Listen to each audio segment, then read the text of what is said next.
Hem triat com a escenari el pont de la Generalitat, a Elx. Eyes in the sky, gazing far into the night. I raise my hand to the fire, but it's no use, 'cause you can't stop it from shining through.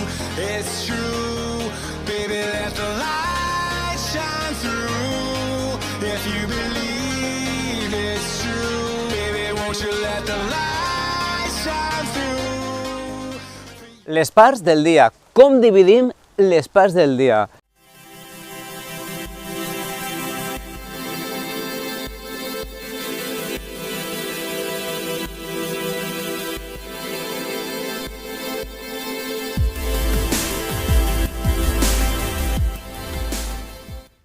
Els valencians som del tot d'una estacada.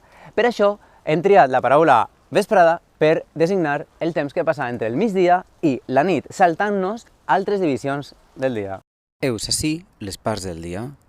Cal destacar-ne que vesprada és igual a hora baixa més capvespre més vespre. Sí, connectem en directe per a Llengua a l'Abast des de l'Estudi Lingüístic de Sant Joan d'Alacant.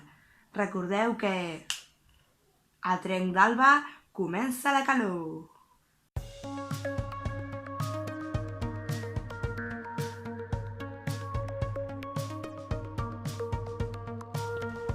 Alba, capvespre. Albada, vespre.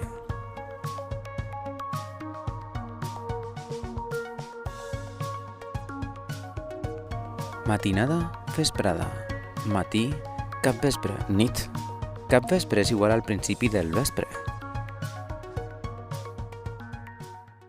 Però quina preposició emprem per a designar les parts del dia i les estacions de l'any i els mesos de l'any? Exemples. Parts del dia amb la preposició a la vesprada, a la nit, al matí, a la matinada. Amb els mesos de l'any, a l'octubre, al desembre, al gener, al febrer, al març, a l'abril. I pel que fa a les estacions de l'any, també gastarem la preposició a. Exemples, a la primavera, a l'estiu, a la tardor, que és estiu però ja és com si fos tardor perquè no para de ploure, i a l'hivern. El sufix ada el que indica és que una cosa es fa molt gran. Per exemple, una diada és un dia assenyalat, un dia gran, un dia especial, la diada. I feinada o faenada és un gran volum de feina o de faena.